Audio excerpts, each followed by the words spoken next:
Então, à palavra do Senhor. A semana passada falei em quê? Qual foi o tema?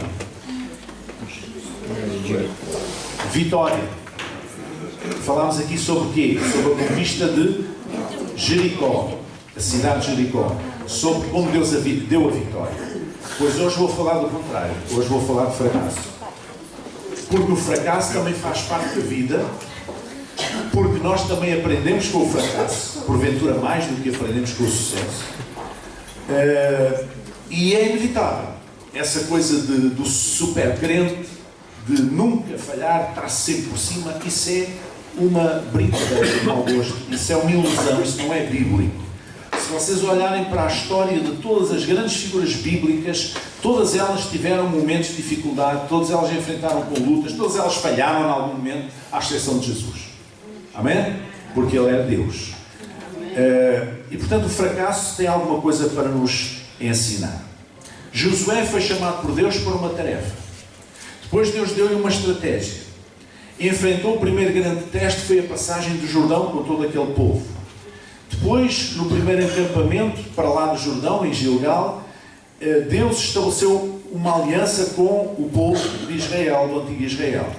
Depois alcançou uma grande vitória em Jericó. E logo a seguir veio uma amarga derrota na pequena cidade de Ai. Depois de terem conquistado a grande Jericó, eles devem ter pensado assim: isto é tudo nosso. Se nós conquistarmos Jericó, já não falha nada. Então agora a cidade de Ai é uma coisinha, são peanuts, não é? São trocos, são miúdos. E aí eles perceberam algumas coisas. Porque é que Israel fracassou em Ai? Vamos lá ler aqui capítulo 7 do livro de Josué, os primeiros 10 versículos. Prevaricaram os filhos de Israel no anátema, ou seja, na maldição, porque Acã, filho de Carmi, filho de Zabdi, filho de Zerá, da tribo de Judá, tomou do anátema e a ira do Senhor se acendeu contra os filhos de Israel. Enviando, pois, Josué de Jericó alguns homens a Ai, que está junto de Betaven, da banda do Oriente de Betel, falou-lhes, dizendo: subi e espiai a terra. Subiram, pois, aqueles homens e espiaram a Ai, que era o nome da cidade, daquela pequena cidade. E voltaram a Josué e disseram: não suba todo o povo, subam alguns 2.000 ou 3.000 homens a ferir a Ai. Não fatigues ali todo o povo, porque são poucos. Assim subiram lá do povo alguns 3.000 homens, os quais fugiram diante dos homens de Ai. E os homens de Ai feriram deles alguns 36 e seguiram-nos desde a porta de Sebarim e feriram-nos na descida, e o coração do povo se derreteu e se tornou como água. Então Josué rasgou os seus vestidos e se prostrou em terra sobre o seu rosto perante a arca do Senhor até à tarde, ele e os anciãos de Israel, e deitaram um pó sobre as suas cabeças, sinal de luto, sinal de tristeza. E disse Josué: Senhor Jeová, porque com efeito fizeste passar este povo o Jordão para nos dares nas mãos dos amorreus, para nos fazerem parecer, oxalá nos contentáramos com ficarmos de além do Jordão. Estão a ver aqui a mesma mentalidade que estava nos seus pais quando saíram do Egito e tiveram as primeiras dificuldades no deserto do Sinai? Aquelas panelas de carne do Egito.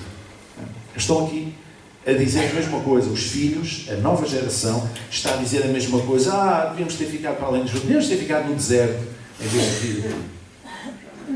Senhor, que direi? Pois Israel virou as costas diante de seus inimigos. Ouvindo isto, os cananeus e todos os moradores da terra nos cercarão e desarraigarão o nosso nome da terra. E então que farás ao teu grande nome? Então disse o Senhor Josué: levanta-te, porque estás prostrado assim sobre o teu rosto. Nós podíamos falar aqui hoje sobre apenas esta pergunta. Levanta-te, porque estás prostrado sobre o teu rosto.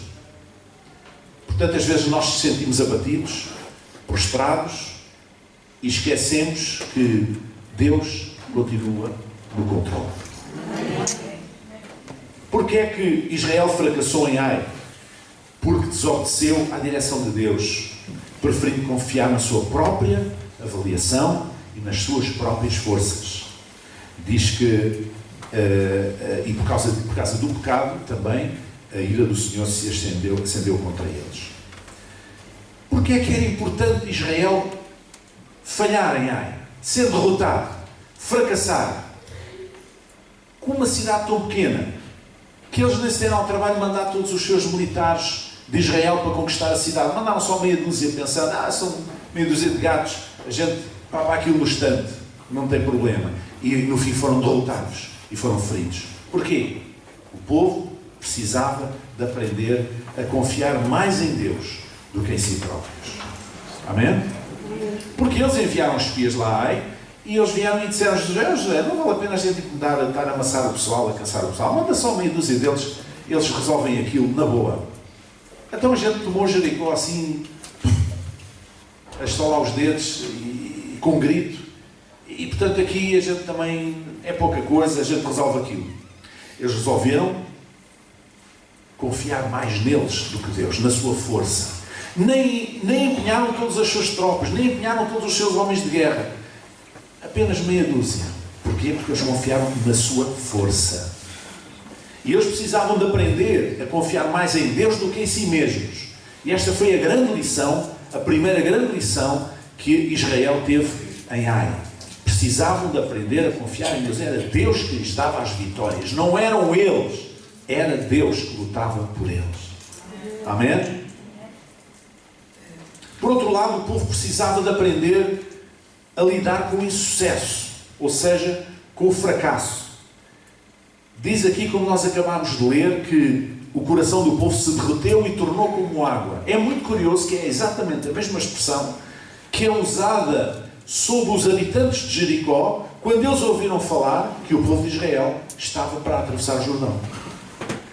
E lembrando-se das conquistas de Israel, e lembrando-se que aquele pequeno povo do antigo Israel estava a ter vitória em qualquer lugar que passava, em Jericó eles tremeram, apesar das muralhas, apesar de estarem muito bem defendidos, o coração deles derreteu-se como água. É a mesma expressão exatamente. O que significa que ser crente ou não ser crente, a pessoa pode ficar desanimada da mesma maneira. A pessoa pode deprimir da mesma maneira. A pessoa pode sentir-se impotente da mesma maneira. Amém? Amém? Porque aqui o que conta não é a nossa espiritualidade. Quando nós pomos a fé de parte, fica apenas o homem. Fica apenas o ser humano. E os seres humanos são todos iguais, no sentido em que são todos feitos da mesma massa. Amém? Amém. São todos feitos da mesma massa. E, portanto, todos nós estamos sujeitos a desanimar, a ficar tristes, a ficar abatidos, a descrer. Estamos sujeitos à dúvida, estamos sujeitos a querer desistir, estamos sujeitos a tudo isso. E o que faz a diferença no cristão é a fé, é a operação da fé, é pôr a fé em ação. É isso que faz a diferença. E eles precisavam de aprender a lidar com o insucesso. Porque nós na vida não temos só vitórias, temos insucessos, também temos fracassos, temos dificuldades, temos lutas. Temos derrotas. E precisamos de aprender a levantar-nos. Depois de uma derrota, nós precisamos de levantar, sacudir-nos, pôr de pé e continuar. Amém. Só é derrotado quem desiste.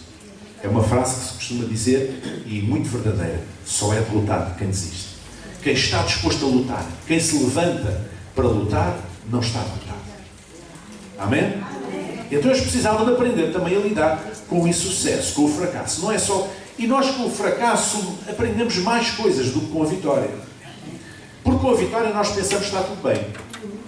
Que não precisamos de apurar nada, de aperfeiçoar nada na nossa vida. Não precisamos ter mais comunhão com Deus, não precisamos de mais nada, porque estamos a ter vitória.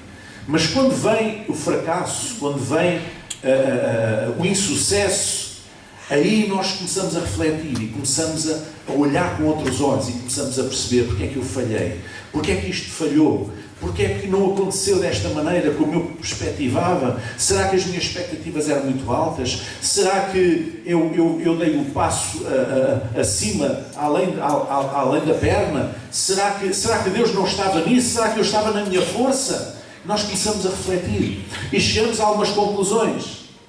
E essas conclusões fazem-nos crescer. Amém? Amém? Além disso, Josué precisava de aprender, o líder do povo do antigo Israel neste momento, precisava de aprender a reerguer-se depois de uma derrota. Ele tinha sucedido a Moisés. Só tinha tido vitórias até aí.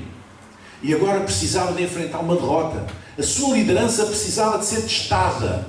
A sua liderança espiritual, não apenas natural, digamos, mas espiritual, precisava de ser testada. Diz que, versículo 5, os homens de Ai, da tal cidade, feriram 36 homens de guerra de Israel e seguiram-nos desde a porta até Sebarim, portanto, e feriram-nos na descida e o coração do povo se derreteu e se tornou como água. Então Josué, perante esta desgraça, perante este fracasso, versículo 6, rasgou os seus vestidos e se prostrou em terra sobre o seu rosto perante a arca do Senhor até à tarde. Ele e os anciãos de Israel e deitaram pó sobre as suas cabeças. O que é que ele fez? Ele ficou confuso. Ele e os anciãos de Israel chegaram diante da arca do Senhor. O que é que nós falámos aqui que representa a arca do Senhor? A presença do Senhor. Eles foram à presença do Senhor e rasgou os seus vestidos num sinal de desespero, num sinal de tristeza, num sinal de abatimento. E deitaram pó sobre a sua cabeça, que é um sinal de luto, um sinal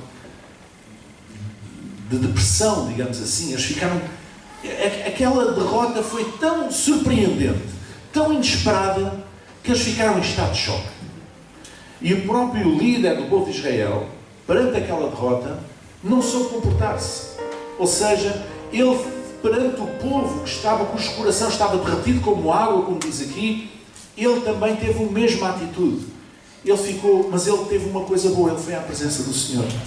Ele foi perante a arca do Senhor com os demais anciãos de Israel e ele deve ter dito: ó Senhor, porquê é que isto aconteceu?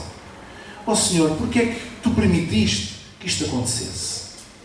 E agora vai correr a notícia de que eles correram connosco e agora eles vão ter um outro ânimo e nós vamos ser corridos e depois como é que fica o teu nome? Eu não sei se eles estavam muito preocupados com o nome de Deus, ou se estavam a querer manipular Deus, ou se estavam preocupados com eles. Eu não sei da sinceridade ou não desta atitude, destas palavras, mas eu sei que ele foi ao sítio certo, ele foi à presença do Senhor e ali ficou na presença do Senhor.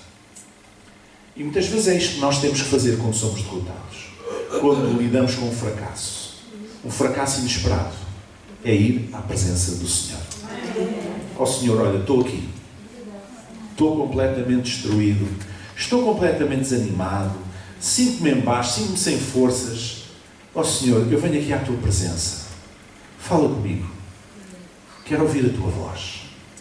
Josué precisava de aprender a reerguer-se depois de uma derrota. A sua liderança precisava de ser testada desta maneira. Mas o povo também precisava de aprender que a desobediência a Deus traz sempre derrota. Eles foram desobedientes. Porquê? Diz aqui no versículo 11, Israel pecou, diz o Senhor, porque a certa altura Deus fala com Josué e explica-lhe o que é que aconteceu.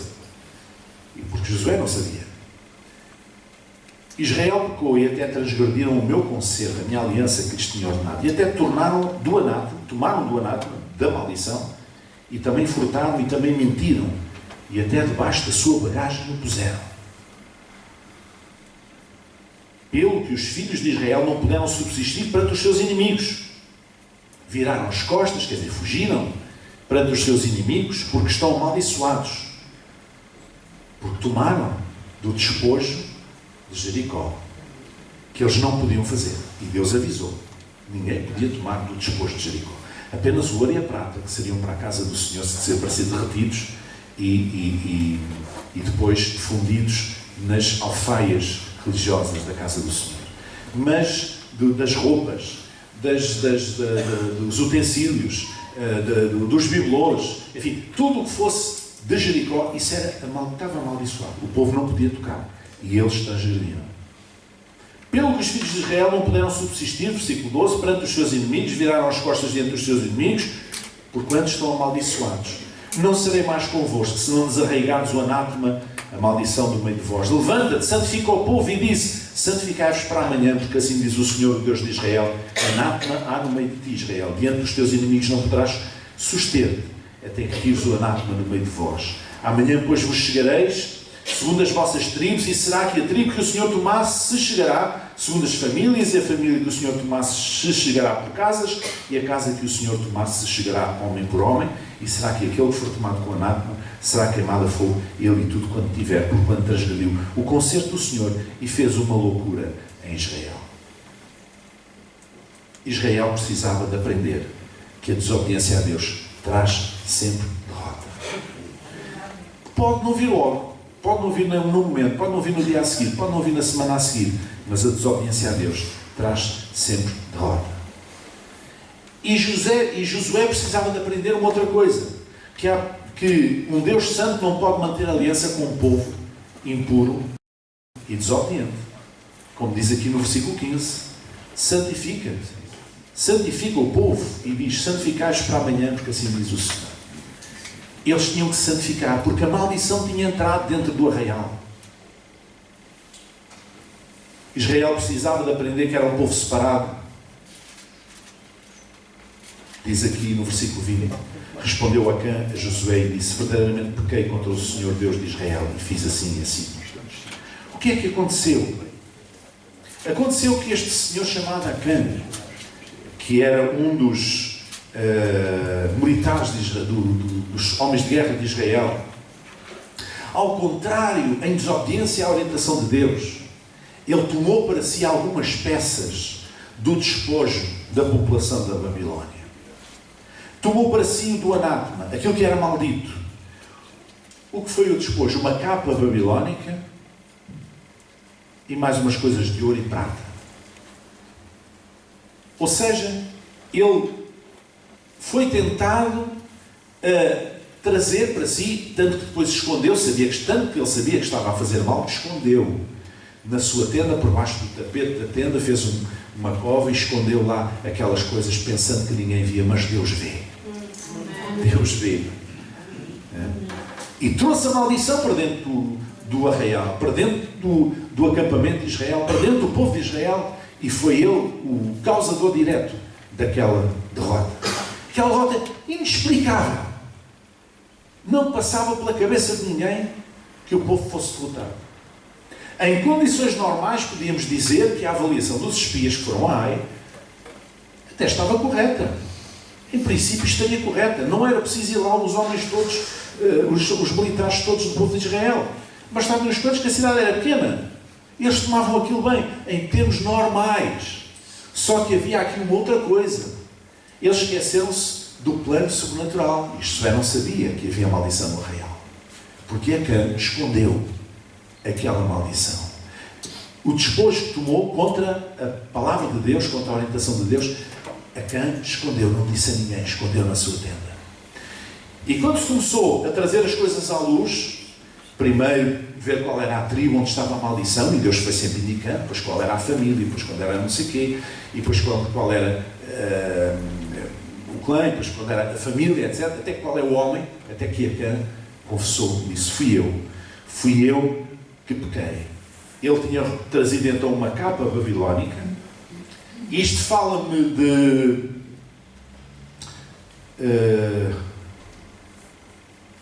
vaidade, fala-me de status, fala-me de... Vocês digam-me alguma coisa. Para que é que ele queria uma capa babilónica se ele não a podia usar?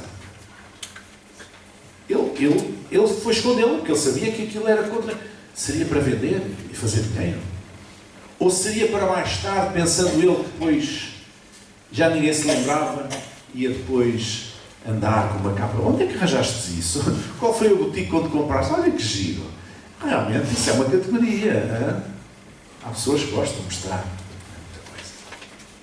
Há pessoas que gostam de mostrar muita coisa dentro de casa. É uma miséria, mas se cá passam fome, mas gostam de mostrar. Há pessoas assim. Eu não sei qual era a ideia dele, mas ele fez uma coisa ainda mais grave. Ele roubou peças em ouro e prata do despojo, sabendo ele que a orientação de Deus é que tudo que fosse ouro e prata ia para a casa do Senhor. Seria para ser derretido e transformado para os utensílios da casa do Senhor, do templo do Senhor, do futuro templo do Senhor. E ele guardou aquilo para ele, certamente para vender. Ele foi o preço da impiedade. E ele trouxe maldição sobre Israel. Ele precisava de aprender que Israel era um povo separado. Era um povo diferente. Era um povo diferente em algumas coisas. Tinha uma lei específica que Deus deu. E isto estava ligado à aliança específica que Deus tinha com aquele povo e não tinha com mais ninguém. Quando nós fazemos uma aliança com uma pessoa, quando nós casamos com uma pessoa, fazemos uma aliança com essa pessoa, nós perdemos uma parte da nossa liberdade. Qualquer dos dois perde uma parte da liberdade. Não me digam que não. Mas perdem porque querem perder e em nome de alguma coisa maior que não teriam se não perdessem essa liberdade. Estão-me a fazer entender? As pessoas assumem o compromisso do casamento porque acreditam que vão beneficiar, vão ganhar mais do que perdem. Não é? O marido já não pode chegar a ir com os amigos para os copos todas as noites como antes, porque agora é casado, não é? Tem responsabilidades. Mas se calhar ele percebe que está disposto a pagar esse preço porque há um benefício maior que ele vai encontrar no casamento. O povo de Israel era a mesma coisa. Eles tinham uma aliança com Deus. Eles tinham um pacto com Deus. Eles tinham um compromisso com Deus. E esse compromisso tirava-lhes alguma liberdade. Ou seja, eles não podiam adorar outros deuses. Por exemplo, eles não podiam contaminar-se com as coisas de outros deuses. Neste caso, com a maldição que estava em Jericó, com o despojo de Jericó. Mas eles sabiam que, em contrapartida, eles ganhavam muito mais do que isso, sendo fiéis àquela aliança. E quando eles falham na aliança, e quando eles falham na sua fidelidade, e quando eles desobedecem a Deus, quebrando, digamos, aquela aliança, Deus deixa de se sentir comprometido a cumprir a sua norma. E por vezes Deus permite que o fracasso, que a dificuldade, que o insucesso venha à nossa vida para mostrar que nós também já falhamos. E, portanto, Ele não se sente obrigado a cumprir integralmente aquilo que Ele disse. Mas mais, às vezes Ele permite que isso aconteça porque nós possamos abrir os olhos e retificar aquilo que está mal. E que nós possamos pensar ao Senhor. Ir à presença do Senhor, como fez Josué para a Arca da Aliança, e dizer: Senhor, o que é que se passa? Senhor, eu estou abatido. Senhor, eu estou triste. Eu estou sem saber porque é que isto me aconteceu. O que é que isto aconteceu, Senhor? E Deus fala connosco, como falou com Josué. Ele falou com Josué. Ele disse: olha, aconteceu isto, por isto, isto e isto. Senhor, e agora o que é que eu faço? Eu vou dizer o que é que tu fazes. Tu agora vais reunir o povo, os líderes do povo, das tribos. Eu vou-te indicar qual é a tribo que está em pecado. E depois da tribo vou indicar qual é o grupo, não sei o quê. E depois qual é a família. E depois dentro da família qual é a pessoa. Porque Deus sabia. E aquele homem foi extirpado do povo de Israel para que aquela maldição desaparecesse. E quando aquela maldição desaparece, o povo de Israel volta ao caminho do sucesso. A partir daí volta ao caminho do sucesso, das conquistas, porque Deus estava com eles. E isto foi um momento tão importante. Eu quero chamar a vossa atenção pelo seguinte: Deus não mandou levantar nenhum memorial quando eles conquistaram Jericó. O maior feito, a maior cidade, uma cidade poderosa, uma cidade com umas muralhas fantásticas, uma cidade grande. Deus não mandou levantar nenhum memorial para a memória futura, para as próximas gerações. Mas em Ai, por causa do fracasso, Deus mandou levantar um memorial. Isto significa que, se calhar, é importante nós não apagarmos da nossa história ou da nossa mente aqueles momentos em que nós falhamos, não no sentido de nos consumirmos por isso, mas no sentido de nos lembrarmos porque é que falhamos e que não devemos voltar a praticar. Então Ele mandou levantar um memorial, diz no versículo 26. Levantaram sobre ele um grande montão de pedras até ao dia de hoje, e o Senhor se tornou no ardor da sua ira, pelo que se chamou o nome daquele lugar, o Vale de Acor, até ao dia de hoje, o lugar onde este homem foi sacrificado. Levantou-se um memorial. Acor significa confusão, infelicidade, desgraça. Ele mandou levantar um memorial. Normalmente nós as sociedades só levantam memoriais às personalidades que estão associadas a algum sucesso. Nós temos o Marquês de Pombal, foi um homem que reconstruiu Lisboa depois do terremoto, em 1755. Nós temos, enfim, os reis, nós temos, não sei se nós temos algum memorial a um derrotado. Não sei.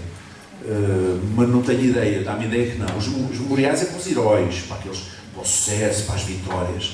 Mas Deus mandou levantar um memorial por causa deste acontecimento. Como quem diz, vocês têm que dizer às vossas gerações, às gerações seguintes, dizer aos vossos filhos, dizer aos vossos netos, que o povo de Israel aqui falhou. E tem que explicar porque é que falhou. Porque desobedeceram a Deus, porque quebraram a aliança, porque tomaram do despojo que era anátema, que era maldito.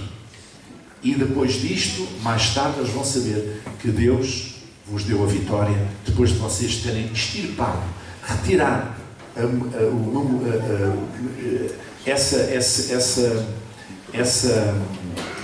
esse mal de dentro do vosso meio.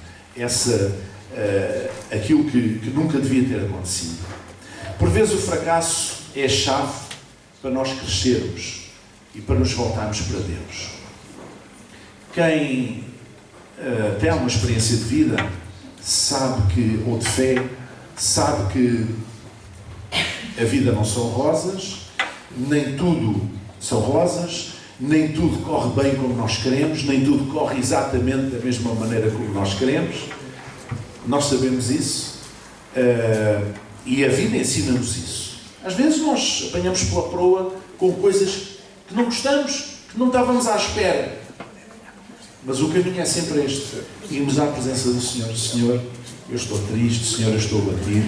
Senhor, eu não percebo porque é que isto aconteceu. E se há alguma falha da nossa parte, então Deus vai nos dizer, olha, aconteceu isto. E o que é que eu faço, Senhor, agora? Então deves fazer desta maneira, e desta maneira, e desta maneira. E, portanto, por vezes nós muitas vezes crescemos mais através dos falhanços e dos fracassos do que dos sucessos. Porque eles levam-nos a refletir, levam-nos a pensar, porque é que isto aconteceu? Porque é que eu falhei? Porque é que eu errei? Porque é que eu passei ao lado? E este crescimento tem que ser sempre um crescimento em direção a Deus, com certeza. Todos nós passamos por essas dificuldades. Israel passou. Os líderes que Deus levantou passaram. Como Josué, como Moisés passou também, muitas vezes, por dificuldades que nós conhecemos bem nos dias do deserto. E portanto, todos os líderes passam por isso. E todas as pessoas comuns passam por isso.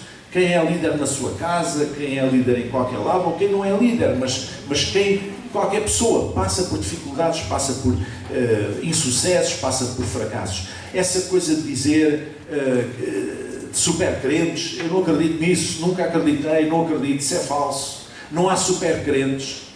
Nós podemos ter muita fé, mas todos somos atacados, todos passamos por lutas, por dificuldades, por coisas inesperadas, por coisas que não semeamos, porque às vezes também semeamos e colhemos e outras vezes não semeamos. Josué não semeou a maldição.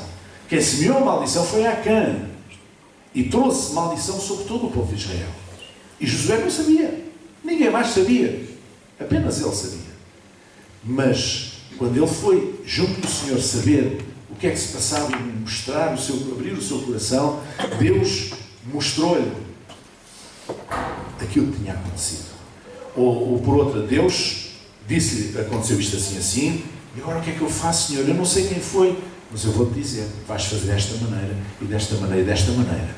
E depois, quando encontrares a pessoa, vais fazer assim, para que a maldição seja erradicada de dentro do povo de Israel.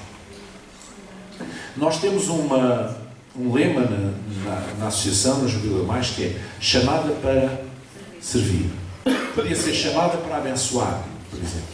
Nós somos chamados para abençoar, não somos chamados para amaldiçoar. Percebe? Alguns pensam que o cristão pode amaldiçoar. Nós não temos o direito de amaldiçoar pessoa alguma. Nós somos chamados para abençoar. E há muita gente que, usando o nome de Deus, amaldiçoa outras pessoas. E isso é um crime, é um pecado grave, porque, por um lado, Deus não nos chama para ser fatores de maldição, ou promotores de maldição, e ainda menos nos chama para dizer isso em nome dele. Porque se Deus quisesse amaldiçoar alguém, Ele falaria diretamente. Mas nós somos portadores, somos testemunhas de um outro tipo de mensagem, que é as boas novas de salvação para todo aquele que crê. E isto não é amaldiçoar, isto é abençoar. E Deus disse a Abraão para ele ser uma bênção e que ele seria uma bênção para as nações. Deus chama-nos para ser abençoadores. No Sermão do Monte, Jesus disse aos seus discípulos e aos que o ouviam para eles serem pacificadores, quer dizer, construtores da paz. Não estamos aqui para provocar a guerra, não estamos aqui para amaldiçoar ninguém. Esse não nos compete, não é o nosso negócio, não é o nosso core business, não é o nosso nicho de negócio. Não é esse. O nosso nicho de negócio é abençoar. O negócio espiritual é abençoar, é libertar bênção, é falar palavras de bênção. Amém? Porque as nossas palavras têm poder. Amém? Falar palavras de bênção, libertar bênção, promover a paz. Essa é a nossa função. E é aquilo que nós somos chamados a fazer. E portanto Deus não tem nada a ver com maldição. E é por isso que, ao trazer a maldição para dentro do arraial do povo de Deus, Deus não podia continuar a agir da mesma maneira como até aí. Tinha que lhes dar um sinal, eles tinham que perceber que qualquer coisa estava errada. E foi o que aconteceu. Inesperadamente, naquela pequena cidade, que os espias acharam que conquistar aquela cidade era peanuts. Era uma coisinha de nada. E foi aí que eles tiveram a maior derrota. Uma derrota mais estrondosa, talvez tão estrondosa como a vitória que eles tinham tido antes em Jericó. Mas foi isso que permitiu que o povo pudesse abrir os olhos, liderado por Josué, e perceber, entender o que é que tinha acontecido. Aconteceu isto, isto e isto. E o que é que vamos fazer, Senhor? Vamos fazer assim, assim, assim. E quando aconteceu, então Deus voltou a abençoar. Amém. Nós temos um Deus de bênção. Nós temos um Deus que não nos quer condenar ao fracasso, mas à vitória. Mas essa vitória está ancorada numa aliança que nós temos com Deus. Em Cristo, nós somos mais do que vencedores, diz a Bíblia. Mas não basta dizer isto. É preciso que nós estejamos em Cristo. Não podemos só usar o nome dele, como muitos fazem. Usar o nome porque dá jeito. Não. Isso não funciona assim no mundo espiritual, no mundo sobrenatural. Não funciona assim. Se estamos em Cristo, então tudo pode acontecer. Podemos contar com a bênção dele. Podemos caminhar em vitória. Somos mais do que vencedores por aquele que nos amou. Somos, sim, Senhor. Podemos apropriar-nos dessa promessa, agarrá-la na nossa vida. Sim, Senhor. Mas temos que estar em Cristo. Para chegar em pé. Aleluia. Glória a Deus. Vamos curvar a nossa cabeça e fechar os nossos olhos durante os momentos. Aleluia. Aleluia. Eu não sei se está aqui alguém que sente que está numa situação de fracasso. Um momento em que não entende o que está a acontecer. Sente-se fracassado, sente-se insucesso na sua vida. Mas se é esse o caso, abra o seu coração perante o Senhor agora e nós vamos orar. Em nome de Jesus. Pai amado, esta manhã nós temos refletido na Tua Palavra, Senhor, sobre os momentos em que nós entramos em fracasso, entramos em insucesso, entramos em descrença, entramos em desânimo, Senhor. Ó Senhor, e nós sabemos que esse não é o propósito da Tua vida, o Teu propósito da Tua vontade, Senhor. Nós sabemos que esse não é o Teu desejo, Senhor, para nós. O Teu desejo é que nós vivamos em vitória, e debaixo da tua bênção, bendito seja o teu nome. Por isso, Senhor, eu oro por algum irmão ou irmã, Senhor, que sinta neste momento fracasso na sua vida, que sinta insucesso na sua vida, que se sinta abatido, que se sinta como Josué se sentiu, Senhor, e foi à presença do Senhor. Oh Deus, nós trazemos essa pessoa à tua presença também, para que ela verdadeiramente possa ouvir a tua voz, para que tu fales com ela verdadeiramente, Senhor, para que ela entenda a razão de ser daquilo que aconteceu, para que ela entenda se está de facto na tua vontade, na linha da tua vontade, para que ela entenda qual é o teu propósito com esta situação, porque tu tens sempre um propósito, Senhor, e esse propósito é um propósito que sempre nos acrescenta, Pai. Em nome de Jesus, eu oro, Senhor, para que tu te reveles a cada um, Senhor, segundo a sua necessidade, Senhor, porque nós sabemos que tu és um Deus de bênção e um Deus de vitória e um Deus que tem prazer em abençoar, em acrescentar, e como dizia o profeta, que tu tens planos de paz para nós, bendito seja o teu nome, e tu sempre nos fazes crescer e abençoar e acrescentar, Senhor. Por isso, Senhor, colocamos nas tuas mãos, Senhor, cada situação que nós não compreendemos, cada situação que nós temos dificuldade em perceber, em entender, Senhor, para que verdadeiramente, Senhor, tu possas revelar-te a nós, Senhor, para que nós possamos entender o que é que precisamos mudar na nossa vida, Senhor, ó Deus, e possamos entender os teus caminhos que são mais altos que os nossos caminhos e os teus pensamentos são diferentes dos nossos pensamentos. Deus, não permitas que nós possamos descrever num só momento no amor que tu nos tens, Senhor, porque tu nos amas de uma maneira entranhável, Senhor, de uma maneira poderosa. Tu, assim como Jesus se movia com entranhas de misericórdia, ó Pai, tu nos amas de uma maneira profunda, Senhor, que nós nunca duvidemos desse teu amor, Senhor, que nós nos coloquemos nos teus braços, Senhor, em fé nós nos enchemos nos teus braços, Senhor, para poder sentir o teu coração, Senhor, para sentir que estamos nos teus braços, Senhor, em nome de Jesus, em nome de Jesus, em nome de Jesus, que assim seja. Amém, amém, amém, amém, amém. Que a tua presença, Senhor, seja, ó Deus, um fator permanente na nossa vida. E nós não temos agora uma arca, Senhor, para ir, para estar perante a tua presença, mas tu habitas em nós, Senhor, em cada um daqueles que são teus. Por isso, Senhor, nós precisamos de ir a ti a cada momento, Senhor, não fisicamente, mas espiritualmente. Tu sempre nos ouves, tu sempre nos atendes. Não tens o teu ouvido fechado, Senhor, que não possa ouvir, ou o teu braço encolhido que não possa abençoar. Nem estás distraído, nem a olhar para o outro lado. Tu estás a ver a nossa vida, tu estás a contemplar a nossa vida. Ajuda-nos a entender os teus caminhos. E mesmo assim, quando não entendemos, ajuda-nos a confiar no amor que tu nos tens. Em nome de Jesus. Em nome de Jesus. Em nome de Jesus. E todo o povo diz: Amém. Amém. Amém. Quero aqui para o povo.